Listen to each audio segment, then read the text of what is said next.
Assalamualaikum warahmatullahi wabarakatuh. Apa kabar pemirsa Jak TV dimanapun Anda berada? Gimana? Sudah berbuka puasa hari ini? Alhamdulillah ya. Semoga puasa kita terus dilancarkan sampai dengan di hari terakhir nanti dan kita pasti menuju kemenangan ya.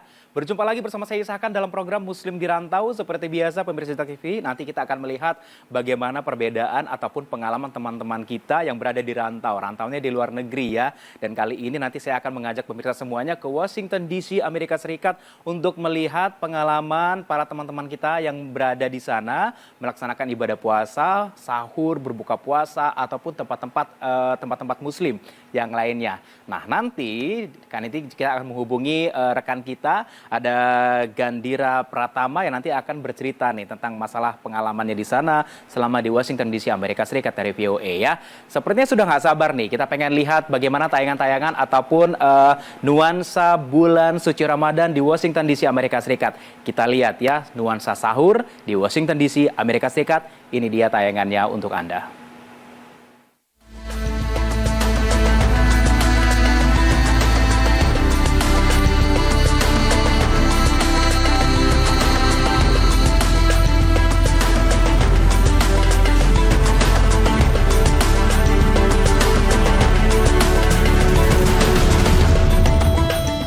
Assalamualaikum warahmatullahi wabarakatuh.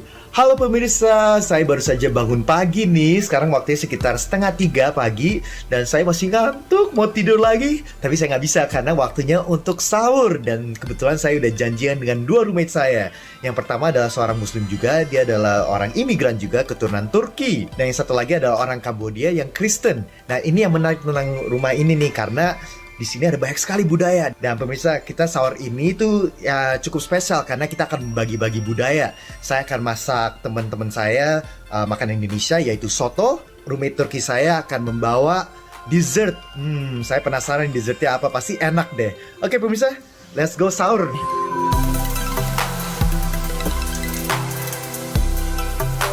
Ya pemirsa, sekarang saya lagi bikin soto, tapi soto instan ya. Duh, pemirsa kayak kebanyakan deh pemirsa.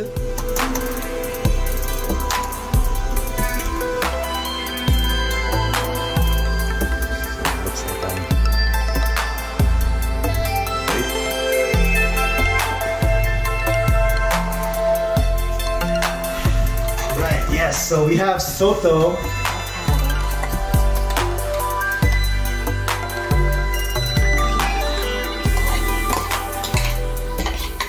When are you gonna invite me to your restaurant?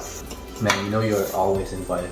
Oh, thank you, man. Bless. I'll always give you good food, some good desserts, a lot of baklava. Yo, are you free tomorrow? Yeah, we could do it tomorrow. Oh, we Come could. by. Yeah, man. Can I come for to break my fast? Yeah, come right before iftar. We'll I'll show you around. We'll hang out, and then we'll have some good food ready for iftar. So we got some Greek baklava here. Ooh, And this is homemade baklava. homemade, delicious. Let's try it out, man. It has honey, walnuts, cinnamon. Ya pemirsa, sekarang waktunya untuk sholat. Kita baru saja selesai makan sahur. Jadi saya akan bawa sajadah saya. Kita akan ke atas ke kamar Alp dan kita akan sholat di situ. Allahu Akbar. Allahu Akbar.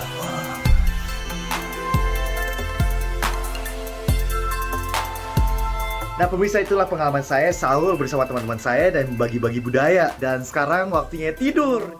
Di masjid di kawasan Falls Church, negara bagian Virginia ini, jemaah melakukan tausiah dan mengaji bersama sebelum berbuka puasa. Usai sholat, banyak di antara mereka yang lalu pergi ke restoran untuk makan malam.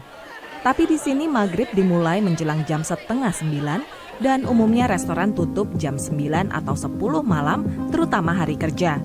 Sebuah inisiatif bernama Dine After Dark atau bersantap setelah gelap mengajak restoran untuk buka lebih lama sehingga warga muslim bisa berkunjung untuk makan malam selama Ramadan. Pencetusnya adalah seorang Nasrani, Catherine Ashworth Brand. I just want this to become a common business practice because I think it's the right thing to do. I think that treating customers with respect and appreciation during their holiday season is something that all customers like, and it's good for business. Gagasan ini sangat menarik bagi Andy Shalal, Muslim asal Irak, pemilik jaringan restoran Busboys and Poets. Restoran-restorannya yang selalu bergandengan dengan toko buku sering mengadakan iftar bersama. Restorannya memang selalu buka hingga jam 1 malam, tapi Andy berharap gerakan ini bisa menular ke bisnis lainnya hingga menjadikannya kebiasaan setiap tahun selama bulan Ramadan. Me being a Muslim, I understand the significance of Ramadan, how important it is to people and families to come together and break bread together during this time. It's not so much about what the food is and what you're offering. It's really about being welcoming. Menurut data Pew Research, jumlah warga Muslim mencakup 2% populasi Washington DC dan sekitarnya, sehingga pengenalan terhadap Ramadan kepada bisnis lokal cukup signifikan. Buka bersama di Busboys and Poets disponsori oleh Muslim Writers Collective of Washington DC, organisasi sastrawan Muslim ibu kota. Usai sholat maghrib berjamaah, pengunjung menikmati hidangan seperti ayam halal dan menu vegetarian sambil menikmati hiburan komika lokal seperti Louis Al-Hashimi. So a lot of people move here to DC and they might not have family nearby, they might not know many people, but Ramadan is a good time to get to know one another. So the more places we have to eat together late at night during Ramadan, the better. Andy Shalal berharap di masa mendatang, iftar di restoran akan menjadi pemandangan lumrah di ibu kota Amerika. Dari Washington DC, VOA. Rasanya enak begitu ya kalau kita menikmati sahur dengan mie instan. Kayaknya nggak beda jauh dengan Indonesia ya. Mie instan memang selalu menjadi pilihan yang benar-benar bisa menggugah selera kalau kita lagi sedang menikmati sahur. Nah, tapi rasanya nggak sah nih kalau kita nggak nanya-nanya langsung bagaimana pengalaman sahur di sana gitu ya. Kita sudah terhubung bersama dengan Gandhira Pratama di Washington DC, Amerika Serikat. Halo, selamat pagi Mas Gandhi, waktu Amerika. Assalamualaikum warahmatullahi wabarakatuh. Waalaikumsalam. Oke, Mas Gandhi, tadi sudah banyak kita ngelihat VT vlognya waktu sahur gitu ya. Ternyata yang dilihat ini unik, tetap aja mie instan gitu ya. Tapi kalau kita pengen tahu nih Mas, sebenarnya pengalaman cerita sahur di sana itu sebenarnya beda nggak sih dengan kalau kita di Indonesia gitu? Apa nemuin kesulitan nyari makan atau masak atau bagaimana? Itu gimana ceritain dong Mas?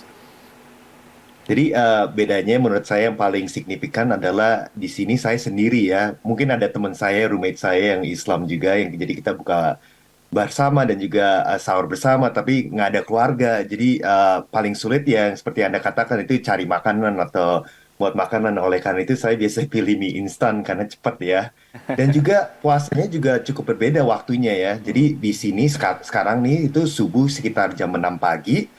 Dan buka itu jam 7.30 malam, jadi sekitar 13 jam. Tapi nanti mendekati Lebaran, nanti puasanya juga lebih panjang lagi dari jam 5 pagi sampai jam 8 malam. Jadi itu sekitar 15 jam. Jadi itu sih menurut saya perbedaan yang signifikan dibandingin Indonesia dan Amerika Serikat. Oke, Mas, biasanya di sana kalau sahur jam berapa? Saya sahur, jadi tadi sholat subuh itu sekitar 5.50 pagi. Jadi saya biasanya bangun jam 4.30 atau jam 5 untuk masak dan juga makan. Atau kadang-kadang saya dan roommate saya yang Turki itu biasanya juga pergi ke diner, yaitu semacam restoran di Amerika yang 24 jam. Dan kita biasa makan waffle atau pancake gitu. Oke, saling bertukar makanan ya. Kalau kita ngasih mie instan, yang Turki juga ngasih baklava. Wah, itu tadi ngeliat baklavanya emang enak banget sih Mas ya. Tapi ngomongin masalah makanan, kita pengen tahu di sana susah nggak sih menemukan makanan halal? Nah, nanti kita akan saksikan tayangannya setelah pariwara yang satu ini.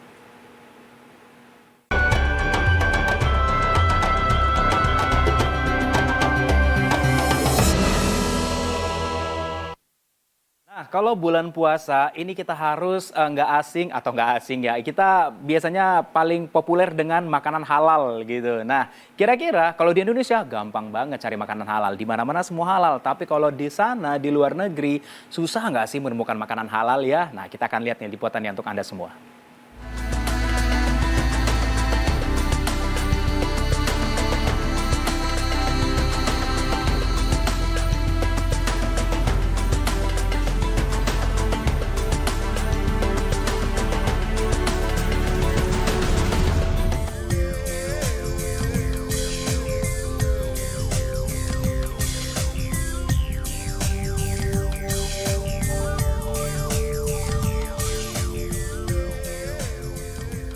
Halo pemirsa, welcome back to Jejak Diaspora Muslim. Kita baru sampai nih kompleks restoran Bella Vita, restoran teman saya Turkish yang juga Muslim.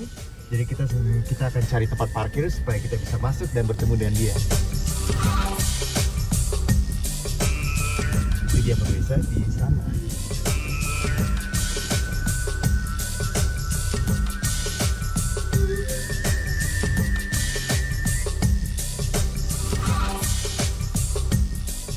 Oke pemirsa, sekarang saya berada di Bella Vita, restoran Itali, dan kita ketemu dengan pemilik bisnisnya. Hai Om. Assalamualaikum. Jadi ini dia Alparslan, dia adalah roommate saya, dia adalah orang keturunan Turki, dia adalah seorang imigran dan juga Muslim. Dan dia memiliki bisnis ini. When did you first open this restaurant again? So we got it in 2020 of January, 2 months before the pandemic had hit America.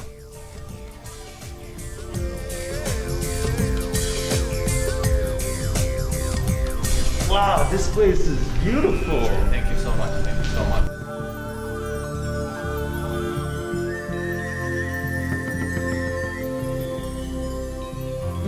Thank you for having us here. Can you tell me a little bit about your restaurant, Bella Vita? Bella Vita is an Italian restaurant here in Prince William County. It started back in 2009, fall, and for about, let's say, 4 years, the first owner worked till 2012. He sold to a different owner, and from 2012 to 2020, that's when the owner of that time, Tulio Torres, sold it to me in 2020 in January 3rd. So this Italian restaurant has been serving the community in Virginia, Manassas, and Prince William County ever since 2009.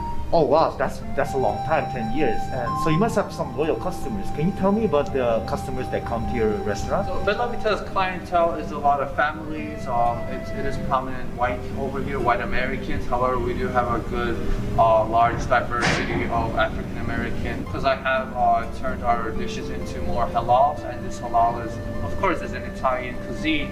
In America, halal is hard to find, right. And majority of our Muslim brothers and sisters here in the community come in, they talk to me, I personalize all our experiences and try to make sure that they're happy and safe with the food that they eat here.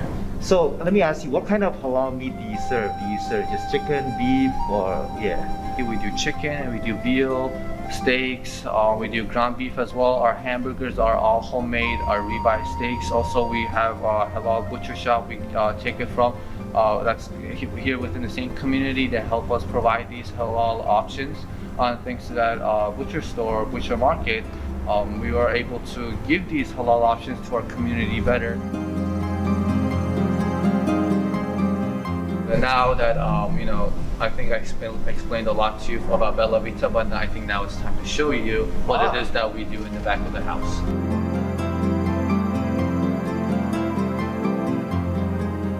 Oke pemirsa, sekarang kita masuk kitchen bersama Alparslan. So, right this way please, and as you can see, we are 100% certified disinfected with Sunny staff. Nice.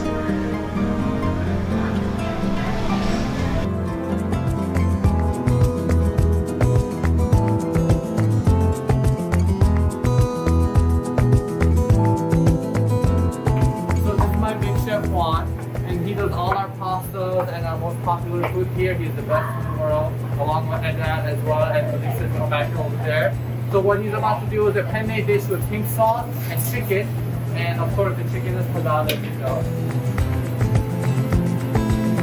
So right now what he's doing is frying the chicken with some chicken broth, and after that's finished, he's gonna start cooking the pasta and add the sauce together and make a beautiful dish at the end for you all to enjoy and see.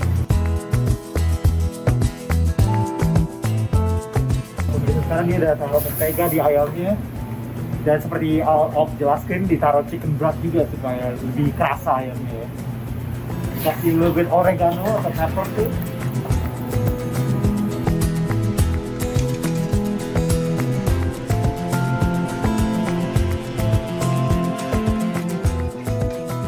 Baunya enak banget.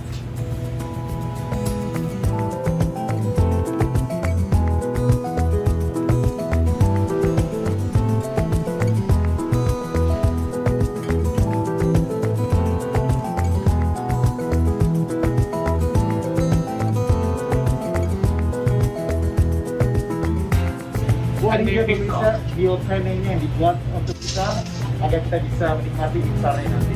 What about my favorite food, my bread? Oh yes, The the garlic appetizer. bread. So the bread is made fresh every morning and afternoon, and we made this is the bread we use for our garlic bread. When it's made, anytime we need it, we throw it into the oven. We toast it in the oven, it comes back out, and we use garlic butter and Parmesan cheese to pour all over it, and we take it out. Let's do a quick sample.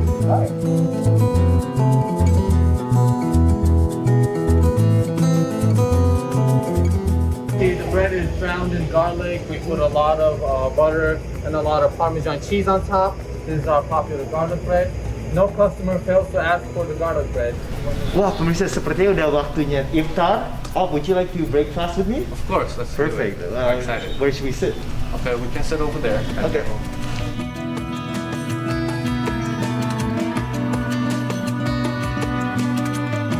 She's bringing the bread.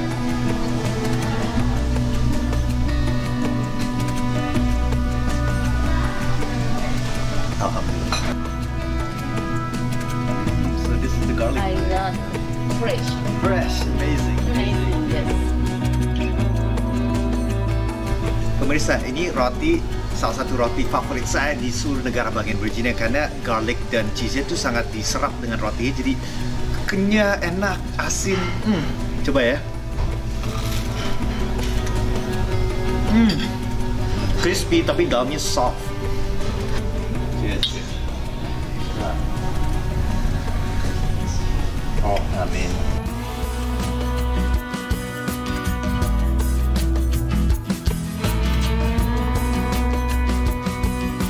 Anyway, it's time to eat our food. Thank you so much all for preparing this.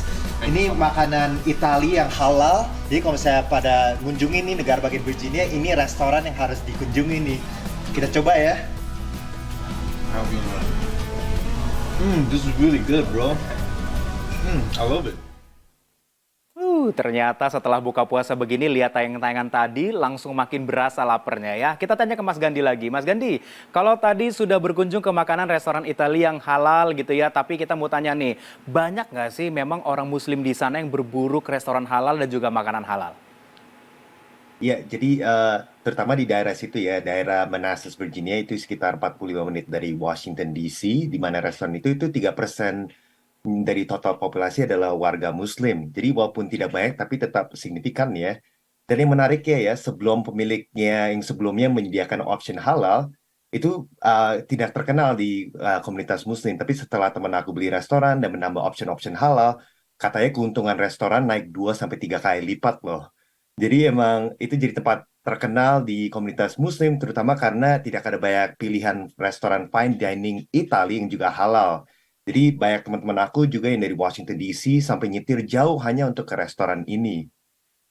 Oke, jadi memang kalau untuk makanan halal memang dicari bagi para komunitas muslim di Amerika Serikat pastinya ya.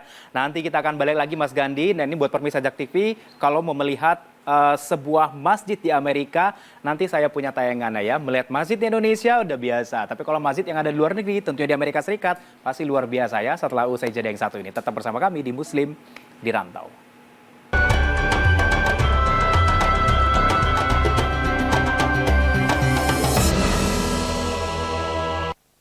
Melihat nuansa sahur udah, untuk rekomendasi berbuka puasa di restoran Italia di Amerika yang halal juga udah. Tapi gimana kalau teman-teman mau menikmati bulan suci Ramadan dengan sholat tarawih bersama? Pasti mencari sebuah masjid ya. Nah, kita akan lihat masjid di Washington DC, Amerika Serikat yang kira-kira ramai nggak nih jadi kunjungan bagi para muslim-muslim yang ada di Amerika Serikat. Ini dia tayangannya.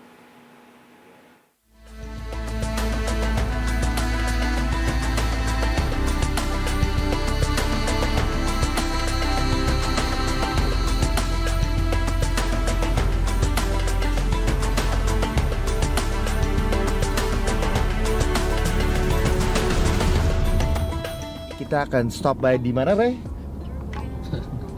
Gak tahu. Iya betul sekali, di Baltimore. Kita akan ke salah satu masjid yang itu Islamic Society of Baltimore. Katanya masjidnya keren banget dan besar banget. Aku personally belum pernah ke sana ya, tapi di situ katanya ada cafe, ada toko buku, jadi katanya lengkap lah di situ. So let's check it out. Kita udah mulai deket nih ya. Kita sudah di Baltimore. And we're almost to the masjid. Mas Yogi udah pernah ke Islamic Society of Baltimore? Belum pernah. Oh, belum pernah. Kok tahu ada Islamic Society Baltimore? Iya, karena zaman Obama kan ngetop banget kan.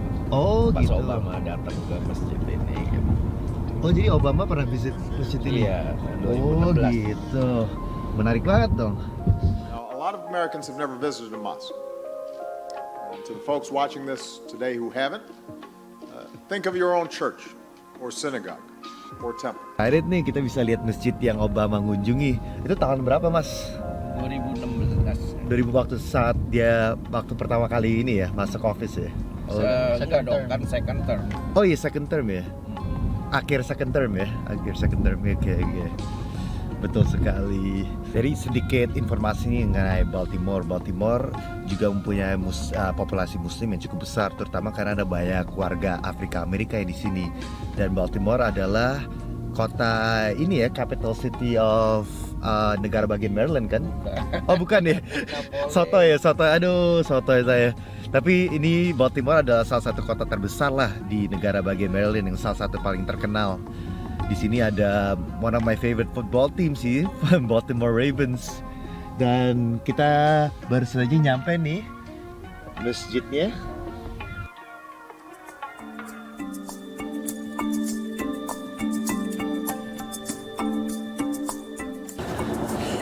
Jadi ini dia Islamic Society of Baltimore dan juga Ar-Rahman School. Dan seperti dikatakan di situ, kita harus menggunakan masker. I got my mask on. Mari kita masuk dan lihat masjid ini nih, yang masjid yang katanya bagus banget dan indah banget.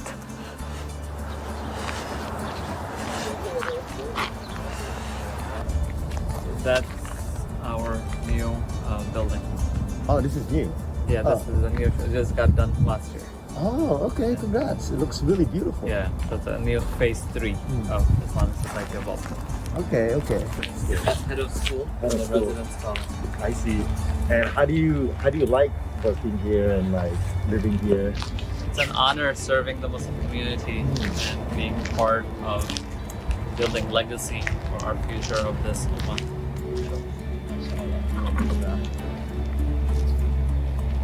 And you said that this mosque has been here for since 50 years ago, right? It's 51 years right now. 51 years. Alhamdulillah. So we Alhamdulillah. have middle school on top floor, then we have the second floor we have hifz, which is memorization of the Quran, and then the first floor we have nursery, younger kids. Okay.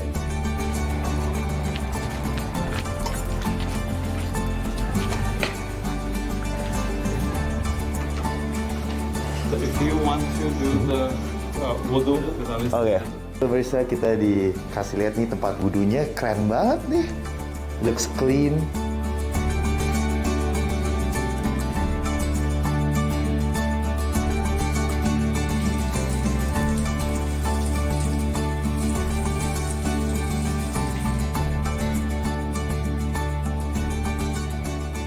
Saya baru saja wudhu. So this is our state-of-the-art new cafe. Sekilas tentang masjid yang ada di New York, Amerika Serikat, di Washington DC maksudnya ya. Nah ini jadi memang sangat bisa dijumpai bagi para teman-teman di sana untuk bisa melaksanakan ibadah di bulan suci Ramadan, melaksanakan tarawih dan sebagainya. Kita ke Mas Gandhi lagi. Mas Gandhi, kalau kita ngelihat masjid tadi itu sangat cantik banget nih. Ini pasti juga jadi buruan para muslim yang ada di sana untuk bisa melaksanakan ibadah di bulan suci Ramadan ya. Tapi sepanjang perjalanan Mas Gandhi di sana, apakah memang masjid ini sangat aktif begitu kegiatannya? Apalagi di bulan suci Ramadan, apalagi di 10 malam terakhir nanti. Ada itikaf nggak nih di sana, Mas? Oh, pastinya ada, dan seperti yang Anda katakan nih, masjid ini tuh sangat aktif ya, karena Baltimore sebagai kota itu salah satu kota yang paling banyak ada warga muslim, sekitar 5% dari total populasi Baltimore. Dan menariknya itu alasan mengapa ada banyak muslim itu karena ada banyak mualaf, terutama di komunitas Afrika Amerika, terutama karena petinju legendaris Muhammad Ali. Dia sangat terlibat dengan komunitas muslim di Baltimore, sampai dia membuat beberapa event tinju untuk mengumpulkan dana untuk membuat sebuah masjid di Baltimore. Katanya ada 15 masjid di sana. Jadi kalau nggak mau ke ISB atau Islamic Society of Baltimore, masih ada banyak kok. Dan masjid ini bisa lengkap, ya kapasitas masjid itu sekitar 300 sampai 400 orang. Lengkap, ada perpustakaan, kafe, sekolah. Tapi katanya terutama sholat Jumat dan juga taraweh atau saat bulan Ramadan itu semua gedung-gedung atau kamar yang di masjid itu dibuka agar bisa lebih banyak orang sholat. Jadi sekitar 2.000 orang bisa masuk di masjid ini. Wow, jadi memang sangat luar biasa kapasitas masjid ini bisa digunakan sampai sebanyak itu ya. Sukses buat Mas Gandira Pratama di sana. Kita berharap semoga tetap masih sharing-sharing terus ke kita buat para teman-teman di Indonesia bagaimana perjalanan bulan suci Ramadan di Amerika Serikat pastinya ya. Terima kasih Mas Gandhi sudah bergabung bersama kita di sini ya. Nah, pemirsa, itu tadi cuplikan-cuplikan ada 3 yang sudah kita tayangkan buat teman-teman semuanya. Bagaimana nuansa bulan suci Ramadan dari mulai sahur, kemudian berbuka dan memilih restoran halal, dan juga tempat beribadah masjid di Amerika Serikat pastinya ya. Kita bakal ajak-ajak lagi teman-teman pemirsa Jak TV semuanya, kira-kira pengalaman para muslim di rantau seperti apa. Jangan kemana-mana, besok kita kembali lagi ya. Tetap saksikan Muslim di Rantau. Sampai jumpa, saya Isakan.